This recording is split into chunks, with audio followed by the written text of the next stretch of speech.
Hello everyone, welcome back.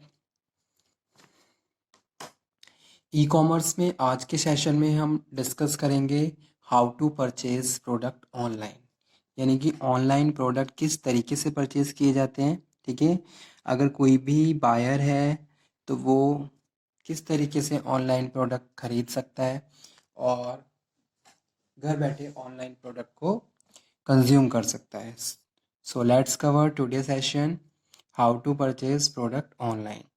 उससे पहले हम ये समझेंगे what is the mean of e commerce. E commerce का क्या मतलब है। ई कॉमर्स, जैसे कि हम पहले से ही पढ़ रहे हैं, ई कॉमर्स यानी कि इलेक्ट्रॉनिक कॉमर्स। इलेक्ट्रॉनिक कॉमर्स, और कॉमर्स का मतलब यहाँ पे क्या है, यानी कि बाइंग एंड सेलिंग। अगर buying and selling goods and services, goods and services over internet, over internet और कंप्यूटर नेटवर्क। ठीक है, अगर किसी भी प्रोडक्ट को हम ऑनलाइन यानी कि with the help of computer network और इंटरनेट के थ्रू खरीद या बेच पा रहे हैं तो इसको ई कॉमर्स बोलते हैं, यानी कि इसको इलेक्ट्रॉनिक कॉमर्स बोलते हैं, जिसका मतलब है buying and selling goods and services over the internet. ठीक है, and with the use of the computer application and softwares, buyer buy the product and seller sell the product.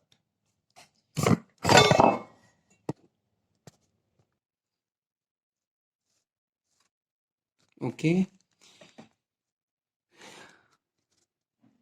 आज के टाइम में क्या है, आज के टाइम में बहुत सारी कंपनीज हैं जो online goods and services provide करवा रही हैं अपने कस्टमर को। सबसे पहले ये समझ लीजिए कि भाई इसकी क्या इम्पोर्टेंस है, क्या नीड है। तो आज के टाइम में क्या है, कस्टमर बहुत ज़्यादा बिजी है, उसके पास इतना टाइम नहीं है कि वो एक पर्टिकुलर शॉप पे जाए और वहाँ जाके किसी भी प्रोडक्ट को परचेज करे। ठीक है, अगर मैं मेट्रो सिटीज़ की बात करता हूँ तो एकदम बिजी लाइफस्टाइल और शेड्यूल है, जिसमें लोग अपने लिए इतना टाइम भी नहीं निकाल पाते, या वीकेंड्स पे वो ऑलरेडी कहीं ना कहीं बिजी होते हैं, जिसकी वजह से वो अपनी जो भी या नीड है, जो भी वांट है, उसके हिसाब से प्रोडक्ट को परचेज नहीं कर पाते। लेकिन आज के टाइम में क्या है, ऑनलाइन प्रैक्टिसेस ने इस कस्टमर के इस चीज़ को बहुत ज़्यादा कन्वीनियंट कर दिया है, इजी कर दिया है। ठीक है, घर बैठे ही आप बहुत सारे प्रोडक्ट्स को ऑर्डर कर सकते हो और उनको कंज्यूम कर सकते हो। तो ये सब पॉसिबल हो पाया है just because of the electronic commerce, e commerce. ठीक है, लेकिन इसमें एक चैलेंज क्या है, चैलेंज ये है कि भाई टेक्निकल टेक्निकल टेक्निकल एडवांसमेंट होना चाहिए और इंटरनेट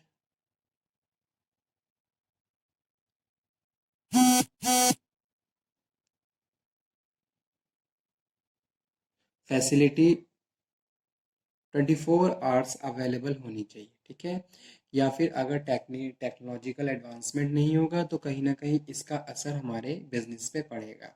लेकिन ऑनलाइन बिजनेस या इलेक्ट्रॉनिकल बिजनेस आज के टाइम में क्या है, बहुत ज़्यादा यूजफुल भी है। क्यों? क्योंकि साइज ऑफ पॉपुलेशन इतना रैपिडली बढ़ रहा है कि भाई आप अगर इलेक्ट्रॉनिकली बिजनेस प्रोसीड करते हो तो आप एक साथ बहुत सारे लोगों को कम्युनिकेट कर सकते हो और बहुत सारे लोगों को टारगेट कर सकते हो। इजीली आप अपना प्रमोशन कर सकते हो अपने प्रोडक्ट के बारे में, अपने सर्विसेज के बारे में। ठीक है, आज के टाइम में कोई भी ऐसी कंपनी नहीं होगी जो ऑनलाइन प्रमोशन ना कर रही हो।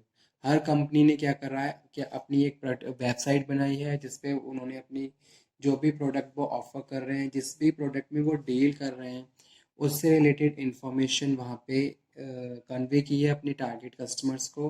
कस्टमर क्या करते हैं, उस पर्टिकुलर वेबसाइट पे विजिट करते हैं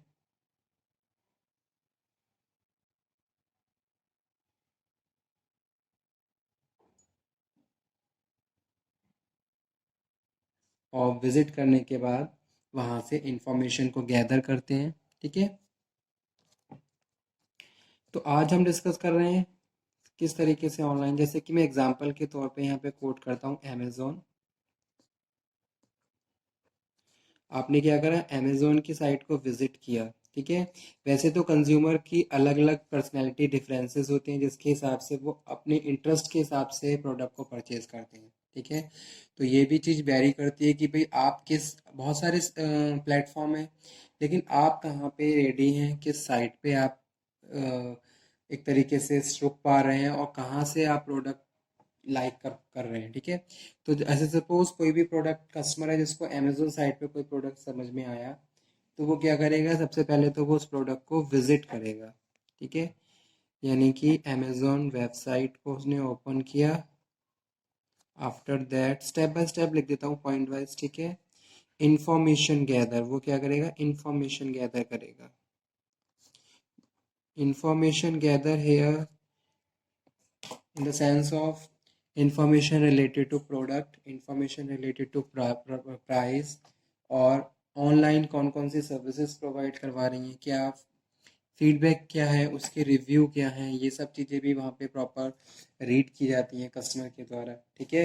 और कस्टमर ये देखता है कि भाई कितने टाइम में डिलीवरी हो रही है, रिटर्न का कोई ऑप्शन है या नहीं है, अगर मेरे साथ कुछ फॉल्ट या कुछ मिसलीडिंग होती है तो उस हिसाब से मैं कैसे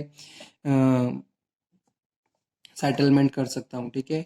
तो सेकंड वन ये है इंफॉर्मेशन गैदर। इंफॉर्मेशन गैदर करने के बाद फिर आप क्या करोगे, परचेज डिसीजन पे आ जाते हैं, फिर आप परचेज डिसीजन करोगे। यानी कि बहुत varieties of goods and services available, आपको कौन सा पसंद आया, आप उसको उसकी डिसीजन मेकिंग कर रहे हो, ठीक है। डिसीजन मेकिंग करने के बाद फिर आप क्या करोगे, ऑर्डर को प्लेस करोगे। ऑर्डर प्लेस करने से पहले आपको कुछ प्रिस्क्राइब फॉर्म्स भरने होते हैं, यहाँ पे लिख देता हूँ मैं, फॉर्म फिल, ठीक है। जिसमें आप रेलिवेंट इंफॉर्मेशन ऐड करोगे, about your home address, about your contact number, ठीक है। उसके बाद आपका ऑर्डर प्लेस हो जाएगा कुछ फॉर्म्स भरने के बाद, ठीक है। जब आप ऑर्डर प्लेस करोगे फिर उसके बाद पेमेंट का ऑप्शन आता है। पेमेंट ऑप्शन, पेमेंट ऑप्शन में आप डेबिट कार्ड, क्रेडिट कार्ड, किस तरीके से पेमेंट करना चाहते हो, आप ऑनलाइन पेमेंट करना चाहते हो या आप कैश ऑन डिलीवरी करना चाहते हो, ठीक है। कभी कभी ऐसा होता है, कुछ प्रोडक्ट ऐसे होते हैं जिनकी कैश ऑन डिलीवरी अवेलेबल नहीं है, ऑनलाइन ही आपने पेमेंट करना है, या फिर कैश ऑन डिलीवरी है, ऑनलाइन नहीं है, ठीक है। तो आप अपने इंटरेस्ट के हिसाब से और जो भी कंडीशन है उसके हिसाब से ऑर्डर कर सकते हो। पेमेंट में भी प्रॉपर ध्यान दिया गया है कि भाई जो भी आप, जिस भी बैंक से आप पेमेंट कर रहे हो, ऑनलाइन जो भी पेमेंट कर रहे हो, तो जो मर्चेंडाइजर होते हैं वो वेरिफिकेशन के लिए होते हैं, ठीक है। आपने जो भी ट्रांजैक्शन, जो भी इंफॉर्मेशन जो आपके अकाउंट से रिलेटेड है, पुटअप की है या उसको फिल किया है, उसको वेरीफाई किया जाता है। और ये काम भी बहुत ज़्यादा ट्रांसपेरेंसी, रिलायबिलिटी के साथ किया जाता है, कस्टमर को प्रॉपर ध्यान दिया जाता है कि कस्टमर के साथ कोई मिसलीडिंग ना हो और उसका डेटा लीक ना हो कहीं से भी, ठीक है। तो इस तरीके से आपका पेमेंट ऑप्शन हो गया अगर आपने ऑनलाइन पेमेंट किया है। उसके बाद आपके पास मैसेज आ जाता है और ऑर्डर प्लेस हो जाता है। ऑर्डर प्लेस्ड, ठीक है।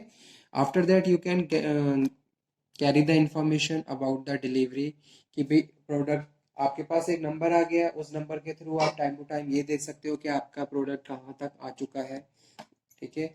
और फाइनली आपका प्रोडक्ट आपके पास आ जाता है। तो ये सारी प्रैक्टिसेस किसके थ्रू पॉसिबल हो पाएंगे, इलेक्ट्रॉनिक कॉमर्स के थ्रू पॉसिबल हो पाएंगे, ठीक है। अगर ई कॉमर्स है तभी हम इस तरीके की सर्विसेज को अवेल कर सकते हैं, अदरवाइज बहुत सारी चीज़ें ऐसी हैं जो हमारे लिए नेगेटिव रोल प्ले कर सकती हैं, ठीक है। तो आज के टाइम में जो हमारा लाइफस्टाइल है उसमें इलेक्ट्रॉनिक कॉमर्स ने हमारी लाइफस्टाइल को थोड़ा इजी बना दिया है, ठीक है, थोड़ा नहीं, बहुत ज़्यादा इजी बना दिया है। बहुत सारे आज के टाइम में ऐसा कोई प्रोडक्ट नहीं है जो ऑनलाइन अवेलेबल ना हो। आप घर बैठे ही बहुत सारी सर्विसेज को अवेल कर सकते हो और बहुत सारे प्रोडक्ट को कंज्यूम कर सकते हो। अब मैं बात करता हूँ इलेक्ट्रॉनिक कॉमर्स जो कि रिलेटेड है अदर अदर डिपार्टमेंट्स या अदर सेक्टर्स। जैसे कि अगर मैं इंडिया की बात करूँ तो इंडिया में इलेक्ट्रॉनिक कॉमर्स के थ्रू जो गवर्नमेंट ऑर्गेनाइजेशंस हैं वहाँ की सर्विसेज भी आप घर बैठे अवेल कर सकते हो, जैसे कि ई बैंकिंग है। अगर मैं बैंकिंग सेक्टर की बात करता हूँ, तो ई बैंकिंग के थ्रू आप घर बैठे बैंक की सारी ट्रांजैक्शन अपने मोबाइल फ़ोन से या फिर जो भी आपका पर्सनल कंप्यूटर है या फिर जो भी अदर्स कंप्यूटर नेटवर्क के थ्रू आप क्या है सारी सर्विसेज को घर बैठे अवेल कर सकते हो। इवन कैश ट्रांसफ़र से लेके कैश रिसीविंग तक का, और उसके बाद चेक से रिलेटेड कोई टर्म आप वहाँ पे इंफॉर्मेशन कैरी कर सकते हो। ठीक है, तो ये भी अपने आप में इसी तरीके से हर डिपार्टमेंट आज के टाइम में क्या हो गया है, डिजिटलाइज हो गया है, कंप्यूटराइजेशन हो गया है हर डिपार्टमेंट में, जहाँ गवर्नमेंट प्रैक्टिसेस को भी हम घर बैठे अवेल कर सकते हैं और अपनी लाइफ को और ज़्यादा हमने ईजी बना लिया है। ठीक है, तो ये सारी चीज़ें पॉसिबल हो पाई इलेक्ट्रॉनिक कॉमर्स के ही थ्रू। इलेक्ट्रॉनिक कॉमर्स ने हमारे लाइफ को इजी कर दिया, लेकिन स्टूडेंट इनके लिए कुछ चैलेंजेस भी हैं। अगर हम इलेक्ट्रॉनिक कॉमर्स की बात कर रहे हैं तो हमें क्या करना है, लोगों को एडवांस टेक्नोलॉजी से अवेयर कराना है। ठीक है, क्योंकि आज की टाइम में भी इंडियन पॉपुलेशन में मैक्सिमम लोग ऐसे हैं जो इलिटरेट हैं या फिर उनको प्रॉपरली नहीं पता कि किस तरीके से हमें इन सर्विसेज को अवेल करना चाहिए। ठीक है, तो आप प्रॉपर अपनी स्किल्स को पॉलिश करिए, अपनी स्किल्स को इम्प्रूव करिए और अपनी लाइफ को और ज़्यादा कन्वीनियंट बनाइए। ठीक है, क्योंकि ये सारी चीज़ें हमारी गवर्नमेंट की पॉलिसी का भी पार्ट है और कहीं ना कहीं इन सब चीज़ों से हमें बेनिफिट भी है। ठीक है, तो सिंपल सा एक टॉपिक था जो आज हमने डिस्कस किया कि भाई किस तरीके से ऑनलाइन कोई प्रोडक्ट परचेज किया जाता है। अब यहाँ पे आपने क्या किया, ऑनलाइन प्रोडक्ट परचेज कर लिया। साथ के साथ कंपनीज क्या कर रही हैं, कंपनीज ऑनलाइन ही अपने बिजनेस को प्रमोट कर रही हैं, जहां मास कम्युनिकेशन करके वो एक टारगेट ऑडियंस को टारगेट करते हुए मास कम्युनिकेशन करते हैं और एक बार में, ठीक है, बहुत सारे लोगों को इंफॉर्मेशन कन्वे कर देते हैं। ठीक है, जोग्राफिकल डिस्पर्जन प्रॉपर है, हर एरिया में क्या है हम अपनी सर्विसेज दे सकते हैं, तो ये भी अपने आप में इम्पॉर्टेंट है। तो इस टॉपिक को मैं यहीं पे फिनिश कर देता हूँ। Thank you.